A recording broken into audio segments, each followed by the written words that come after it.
Hi ಎಲ್ರಿಗೂ ನಮಸ್ಕಾರ, welcome back my channel. ನಾನು ವಿಜಯ್ ಸೇವಾ. ಈ ವಿಡಿಯೋದಲ್ಲಿ ವೆನಿಲಾನ ಹೇಗೆ ನೆಡೋದು, ವೆನಿಲಾದ ಉಪಯೋಗಗಳೇನು, ಯಾವ ರೀತಿ ವೆನಿಲಾ ನೆಡೋದು ಅದನ್ನ ಸಂಪೂರ್ಣವಾದ ಮಾಹಿತಿನೂ ಈ ವಿಡಿಯೋದಲ್ಲಿ ತಿಳಿಸ್ಕೊಡ್ತೀನಿ. ಹಾಗೆ ನಮ್ಮ ಚಾನಲ್ ಯಾರ್ಯಾರು ಹೊಸದಾಗಿ ನೋಡ್ತಾ ಇದ್ದಾರೆ ಅವರು ಸಬ್ಸ್ಕ್ರೈಬ್ ಆಗಿ ಹಾಗೆ ಸಪೋರ್ಟ್ ಮಾಡಿ ಅಂತ ಹೇಳ್ತಾ ವಿಡಿಯೋನ ಶುರು ಮಾಡೋಣ ಬನ್ನಿ. ನಾನಿದೆ ಫಸ್ಟ್ ಟೈಮ್ ವೆನಿಲಾ ಬಳ್ಳಿನ ನೆಡ್ತಿರೋದು. ನೋಡಿ, ವೆನಿಲಾ ಬಳ್ಳಿ ಈ ಥರ ಇರುತ್ತೆ. ಇದನ್ನು ಮೀಟ್ರ್ ಬಳ್ಳಿ ಅಂತಾರೆ. ನಾನು ಗಂಗ್ಲಿಂಗಪ್ಪ ಅಂತೇಳಿ ಆನೆಗೊಳದಲ್ಲಿದ್ದಾರೆ, ಅವ್ರ ಹತ್ರ ವಿಡಿಯೋ ನೋಡಿಕೊಂಡು ಅವ್ರ ಹತ್ರ ತರಿಸಿದ್ದೀನಿ ಇದನ್ನು. ಇದು ಮೀಟ್ರ್ ಬಳ್ಳಿ. ಇದು ಒಂದು ಮೀಟ್ರಿಗೆ 100 ರೂಪೀಸ್ ಆಗುತ್ತೆ. ನನಗೆ ಒಂದು 25 ಮೀಟ್ರ್ ಬೇಕಿತ್ತು. 25 ಬಳ್ಳಿ ಬೇಕಿತ್ತು. 25 ತರಿಸಿದ್ದೀನಿ. ನಾನು ಫಸ್ಟ್ ಟೈಮ್ ನೆಡ್ತಿರೋದು. ಹೇಗಿರುತ್ತೆ ಅಂದರೆ ನೋಡೋಣ. ಈಗಿದೆ ನಾನು ನೆಡೋ ಪ್ರೊಸೆಸ್ ಅವ್ರು ಹೇಳಿದ್ದಾರೆ, ಆ ರೀತಿ ನೆಡೋಣ ಅಂತ ಮಾಡಿದ್ದೀನಿ. ನೋಡಿ, ಇಲ್ಲಿ 2 ಗೆಣ್ಣಿದೆ. ಇದು ಈ ಗೆಣ್ಣು ಭೂಮಿಗೆ ಹೋಗಬೇಕು, ಮತ್ತು ಇದು ಹಿಂಗೆ ಬರಬೇಕು.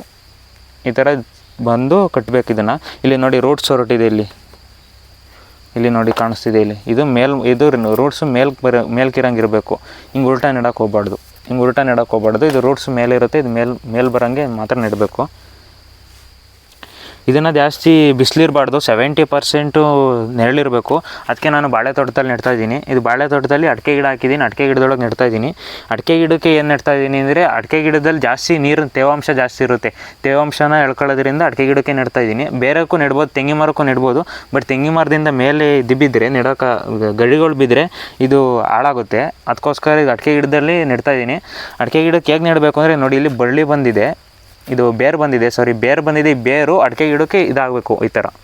ಯಾಕೆಂದರೆ ಬೇರಿಂದ ನೀರಿನ ಅಂಶನ ಅದು ಎಳ್ಕೊಳ್ಳೋದ್ರಿಂದ ಈ ಬೇರು ಇದಕ್ಕೆ ಕನೆಕ್ಟ್ ಆಗಬೇಕು.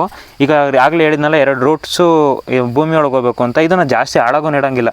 ಈ ಥರ ನೆಡಬಾರ್ದು. ಈ ಥರ ನೆಟ್ಟರೆ ಭೂಮಿ ಆಳಕ್ಕೆ ಹೋಗ್ಬೇಕು ಅಂತೇಳಿ, ಇದೇ 2 ಭೂಮಿಗೆ ಹೋಗ್ಬೇಕು ಅಂತೇಳಿ ಇವೆರಡೂ ಆಳಾಗಿ ಹಿಂಗೆ ನೆಡಬಾರ್ದು. ಇದನ್ನು ಹಿಂಗೆ ಈ ಥರ ನೆಡಬೇಕು. ಈ ಥರ ಮಲಗಿಸಿ ನೆಡಬೇಕು. ಈ ಥರ ಇದು ಒಂದು ಜಾಸ್ತಿ ಆಳಗೂ ನೆಡಬಾರ್ದು. ಮಿನಿಮಮ್ಮು ಜಾಸ್ತಿ ಅಂದರೆ ಒಂದು 2 ಇಂಚಲ್ಲೇ ಇರಬೇಕು. ನೋಡಿ, ಇದು ಬೇರು ಇದಕ್ಕೆ ಅಟ್ಯಾಚ್ ಆಗಿರಬೇಕು. ಇಲ್ಲಿ ನೋಡಿ, ಇಲ್ಲಿ ಬೇರು ಕಾಣಿಸ್ತಿದೆಯಲ್ಲ, ಇದಕ್ಕೆ ಅಟ್ಯಾಚ್ ಆಗಿರಬೇಕು. ಇದು ಮೀಟ್ರ್ ಬಳ್ಳಿ ಅಂತಾರೆ. ಇದನ್ನು ನೋಡಿ, ಈಗ ನಾನು ಎರಡು ಗೇಣು ನೋಡಿ, ಇಲ್ಲಿ 2 ಇದು ಭೂಮಿಗೆ ಸೇರ್ಕೊಂಡಿದೆ. ಈ ಭೂಮಿಗೆ ಸೇರ್ಕೊಂಡು ಇದು ಮಾಡಿ ಜಾಸ್ತಿ ಕ್ರಾಸ್ ಮಕ್ಕಿ ಇದನ್ನ ನೆಡಬೇಕು. ಆಮೇಲೆ ಒಂದೇ ಸಲ ಭೂಮಿಗೆ ಹೋಗಿ ಮತ್ತೆ ಮೇಕೆ ಹೋಗಂಗೆ ಮಾಡೋಕ್ಕೋಗ್ಬೇಡಿ. ಯಾಕೆಂದರೆ ಇದು ಬಳ್ಳಿ ಕಟ್ಟಾಗೋ ಚಾನ್ಸಸ್ ಇರುತ್ತೆ. ನೋಡಿ, ಇದನ್ನು ಇಷ್ಟೇ, ಜಾಸ್ತಿ ಏನು ಇದು ಮಾಡೋದೇ ಇಲ್ಲ.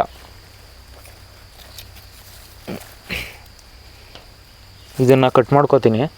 ಕೊಡೋದು ನೋಡಿ, 2 ಎಲೆ ಇದೆ. ಇದನ್ನೆಲ್ಲ ಕಟ್ ಮಾಡ್ತೀನಿ, ಯಾಕೆಂದರೆ ಭೂಮಿಗೆ ಹೋದರೆ ಇದಾಗುತ್ತೆ ಅಂಥೇಳಿ.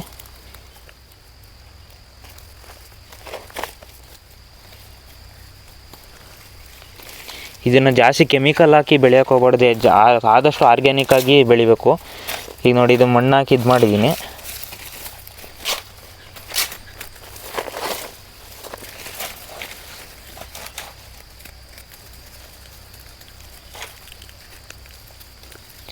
ಇದು ಪ್ರಪಂಚದಲ್ಲಿ ಅತಿ ದುಬಾರಿಯಷ್ಟು 2ನೇ ಸ್ಪೈಸಸ್. ಇದು ಮೊದಲನೇದು ಕೇಸರಿ ಬರುತ್ತೆ, ಇದು 2ನೇದು ಬರುತ್ತೆ. ಇದನ್ನು 2 ಥರ ಕೊಡ್ಬೋದು. ಒಂದು ಹಸಿದನ್ನೇ ಕೊಡ್ಬೋದು, ಇನ್ನೊಂದು ಡ್ರೈ ಮಾಡಿಕೊಡ್ಬೋದು.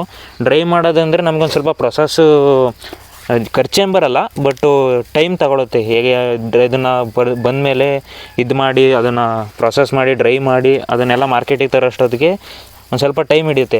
ಹಸಿದನ್ನೇ ತಗೊಳ್ಬೋದು. ಸುಮಾರು ಮಾರ್ಕೆಟಲ್ಲಿ ಹಸಿದನ್ನೇ ತಗೊಂಡೋಗೋದು ಇರುತ್ತೆ. ಬಟ್ ಹಸಿದಕ್ಕೂ ಇದಕ್ಕೂ ಏನು ಡಿಫ್ರೆನ್ಸ್ ಅಂದರೆ, ಹಸಿದು ರೇಟ್ ಕಡಿಮೆ.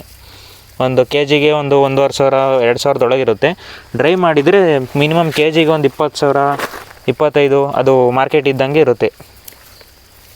ಈಗ ನೋಡಿ, ಇದು ಇದು ದನಿನ ಗೊಬ್ಬರ ಹಾಕಿದ್ದೀನಿ. ಮಣ್ಣು ಹಾಕಿದ್ಮೇಲೆ ಇದಕ್ಕೆ ದನಿನ ಗೊಬ್ಬರ ಹಾಕಿ ಫುಲ್ ಕವರ್ ಮಾಡ್ತಾಯಿದ್ದೀನಿ. ಇದು ಕವರ್ ಮಾಡಾದಮೇಲೆ ಇದು ಬಳ್ಳಿ ಬೀಳಬಾರ್ದು ಅನ್ನೋದಕ್ಕೆ ಇದಕ್ಕೆ ನಾನು ಎರಡು ಸಲ ಕಟ್ತೀನಿ.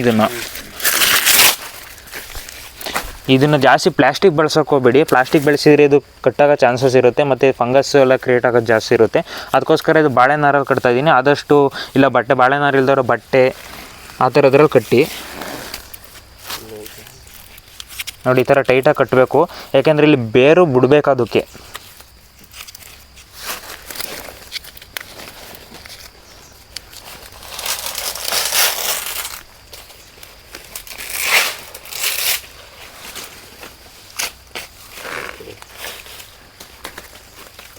ಮೀಟ್ರ್ ಬಳ್ಳಿ ಆದ್ದರಿಂದ 2 ಕೆಳಗೊಂದು ಕಟ್ಟಿ ಮತ್ತು ಮೇಲೊಂದು ಕಟ್ಟಿದರೆ ಉತ್ತಮ.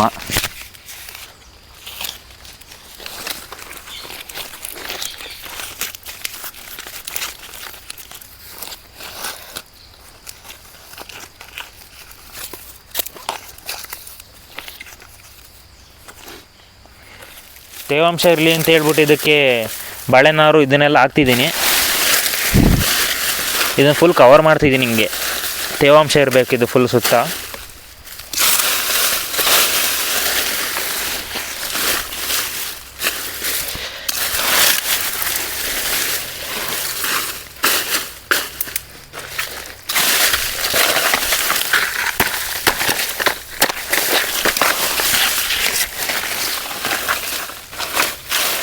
ಮತ್ತು ಇದು ಹೂ ಫ್ಲವರಿಂಗ್ ಬರೋ ಟೈಮ್ ಅಂದರೆ ನವೆಂಬರ್ ಮತ್ತು ಡಿಸೆಂಬರ್ ಟೈಮಲ್ಲಿ ಫ್ಲವರಿಂಗ್ ಬರುತ್ತೆ. ಇದು ಫ್ಲವರಿಂಗು ಇದು ಯಾವುದೇ ಪಕ್ಷಿ ಇದನ್ನು ಪರಾಗಸ್ಪರ್ಶ ಮಾಡಲ್ಲ, ನಾವೇ ಸ್ವಯಂ ಪರಾಗಸ್ಪರ್ಶ ಮಾಡಬೇಕು. ಪರಾಗಸ್ಪರ್ಶ ಮಾಡಬೇಕು ಅಂದರೆ ಅದೊಂದು ಹೂ ಬರುತ್ತೆ, ಹೂವನ್ನ ಒಂದು ಇದನ್ನು ತೆಗೆದು ಅದನ್ನು ಪರಾಗಸ್ಪರ್ಶ ಮಾಡಬೇಕಾಗುತ್ತೆ. ಅದನ್ನೊಂದ್ಸಲಿ ಬಂದಾಗ ನೆಕ್ಸ್ಟ್ ವೀಡಿಯೋದಲ್ಲಿ ಇದನ್ನು ಫ್ಲವರಿಂಗ್ ಮಾಡುವ ಟೈಮಲ್ಲಿ ಅದನ್ನು ಹೇಳ್ತೀನಿ, ತೋರಿಸ್ತೀನಿ. ಮತ್ತು ಇದನ್ನು ಫ್ಲವರಿಂಗ್ಗೆ ಪರಾಗಸ್ಪರ್ಶ ಯಾವಾಗ ಮಾಡಬೇಕು ಅಂದರೆ ಮಾರ್ನಿಂಗು ಒಂದು 6 o'clock ಹಿಡಿದು 12 o'clockವರೆಗೆ ಮಾಡಿಬಿಡ್ಬೇಕು. ಯಾಕೆಂದರೆ 1 ಗಂಟೆ ಮೇಲೆ 12 ಗಂಟೆ ಮೇಲೆ ಮಾಡೋಂಗಿಲ್ಲ, ಯಾಕೆಂದರೆ ಅದು ಕರೆಕ್ಟಾಗಿ ಫ್ಲವರ್ಲೇಷನ್ ಆಗೋಲ್ಲ. ಹಾಗಾಗಿ ಮಾರ್ನಿಂಗು ಒಂದು 6 o'clock ಹಿಡಿದು ಒಂದು 12 o'clockವರೆಗೆ ಮಾಡಿದರೆ ಚೆಂದ. ಇದನ್ನು ಭಾರಿ ರಿಸ್ಕ್ ಏನಿಲ್ಲ. ಒಬ್ಬ ಮನುಷ್ಯ ಒಂದು ದಿನಕ್ಕೆ 2,000 ಹೂವನ್ನ ಇದು ಮಾಡ್ಬೋದು, ಪರಾಗಸ್ಪರ್ಶ ಮಾಡ್ಬೋದು. ಇದನ್ನು ಯಾವ ಟೈಮಲ್ಲಾದರೂ ನೆಡ್ಬೋದು. ಬಟ್ ನಮಗೆ ಬಳ್ಳಿ ಅವೈಲಬಿಲಿಟಿ ಸಿಕ್ಕಿದ್ರೆ ಇಂಥದ್ದೇ ಟೈಮು ಅಂತ ಏನು ಕೇಳಲ್ಲ, ಯಾವ ಟೈಮ್ಗಾದ್ರೂ ನೆಡ್ಬೋದು. ಬಳ್ಳಿ ಅವೈಲಬಿಲಿಟಿ ಸಿಗಬೇಕು. ಜಾಸ್ತಿ ಬಳ್ಳಿ ಸಿಗೋದು ಆ ಟೈಮಲ್ಲಿ ಅಂದರೆ ನವೆಂಬರು ಫಸ್ಟ್ ವೀಕಲ್ಲಿ ಸಿಗುತ್ತೆ. ಆ ಬಳ್ಳಿ ತಗೊಂಡು ಬಳ್ಳಿನ ಯಾರು ಕಾಂಟ್ಯಾಕ್ಟ್ ಮಾಡ್ಕೊಂಡು ಮೊದಲೇ ಹೇಳಿ ಆ ಬಳ್ಳಿನೂ ನೀವು ತಗೊಂಡು ಇದು ಮಾಡಬೇಕಾಗುತ್ತೆ. ಇದನ್ನು ಅಡಿಕೆ ಜೊತೆ ಸಪ್ರೇಟಾಗಿ ಬೆಳಿಬೋದು, ಅಡಿಕೆ ಜೊತೆ ಉಪ ಬೆಳೆಯಾಗೂ ಬೆಳಿಬೋದು. ಸಪ್ರೇಟಾಗಿ ಬೆಳೆಯೋದಕ್ಕಿಂತ ಅಡಿಕೆ ಜೊತೆ ಜಾಸ್ತಿ ನೆರಳಿರುತ್ತೆ. ಬರೀ ಅಡಿಕೆನೇ ಮಾಡಿರ್ತಾರೆ, ಬೇರೆ ಏನು ಬೆಳೆಯೋಕ್ಕಾಗಲ್ಲ. ಅಂಥ ಟೈಮಲ್ಲಿ ಅಡಿಕೆ ಜೊತೆ ಇದನ್ನು ಹಾಕೊಂಡ್ರೆ ಚೆನ್ನಾಗಿ ಬೆಳಿಬೋದು. ಯಾಕೆಂದರೆ ಅಡಿಕೆದು ಕ್ರಾಪ್ ಮೇಲೆ ಬರ್ತಾ ಇರುತ್ತೆ, ವೆನಿಲಾ ಸಪ್ರೇಟ್ ಕ್ರಾಪ್ ಬರ್ತಾ ಇರುತ್ತೆ. ಸೊ ಅಡಿಕೆಗಿಂತ ದುಪ್ಪಟ್ಟು ದುಡ್ಡು, ಅಡಿಕೆಗೆ ಎಷ್ಟು ದುಡ್ಡು ಮಾಡುತ್ತೆ ಅದರ 2ರಷ್ಟು ದುಡ್ಡು ವೆನಿಲಾದಲ್ಲಿ ಮಾಡ್ಬೋದು.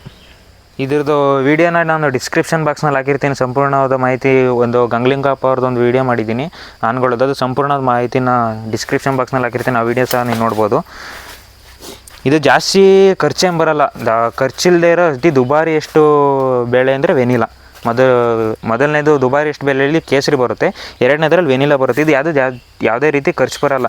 ಇದು ಆರ್ಕಿಡ್ ಜಾತಿ ಆದ್ದರಿಂದ ಇದು ಬಳ್ಳಿನ ಸುಮ್ಮನೆ ಎಸೆದರೂ ಸಹ ಬಳ್ಳಿ ಹತ್ಕೊಳ್ಳುತ್ತೆ. ಇದನ್ನು ನಾವು ಜಾಸ್ತಿ ಐಟಿಗೆ ಬಿಡೋಕೆ ಹೋಗ್ಬಾರ್ದು. ಬಿಡೋಕೆ ಹೋದರೆ ನಾವು ಫ್ಲವರೇಷನ್ ಮಾಡೋಕ್ಕಾಗಲ್ಲ. ಮಿನಿಮಮ್ ನಮಗೆ ಎಷ್ಟಾಗುತ್ತೋ, ಈಗ ಇಷ್ಟು ಇದೆ ಅಂದರೆ ಇಲ್ಲಿವರೆಗೂ ಕಟ್ಬಿಟ್ಟು ಮೇಕೆ ಹೋಗ್ತಾ ಇರುತ್ತೆ, ಅದನ್ನು ನಾವು ಡೌನ್ ಮಾಡ್ಕೊಂಡು ಮತ್ತೆ ಕಟ್ಬೇಕು. ಏಕೆಂದರೆ ಫ್ಲವರೇಷನ್ ಮಾಡೋಕ್ಕೆ ನಮಗೆ ತುಂಬ ಕಷ್ಟ ಆಗುತ್ತೆ. ಹಾಗಾಗಿ ಇದನ್ನು ಡೌನಲ್ಲೇ ಮಾತ್ರ ಬೆಳಿಬೋದು. ಇದನ್ನು ಮೀಟ್ರು ಜಾಸ್ತಿ 1 year ಇದು ಬಿಡೋದು ಮಿನಿಮಮ್ ಅಂದರೆ 2 years 1.5 year ಆಗುತ್ತೆ ಇದು ಬರೋದು. ಅದು ಬಂದಮೇಲೆ ಮತ್ತೆ ಬಳ್ಳಿ ಹೋಗ್ತಾ ಇರುತ್ತೆ, ಮೇಲೆ ಬಳ್ಳಿನ ಕಟ್ ಮಾಡ್ತಾ ಹೋಗಬೇಕು. ಯಾಕೆಂದರೆ ಮೇಲೆ ಜಾಸ್ತಿ ಹೋದರೆ ಕ್ವಾಲಿಟಿ ಕಡಿಮೆ ಬರುತ್ತೆ, ನಮಗೆ ಇದು ಬೀನ್ಸ್ ಕ್ವಾಲಿಟಿ ಕಡಿಮೆ ಬರುತ್ತೆ. ಹಾಗಾಗಿ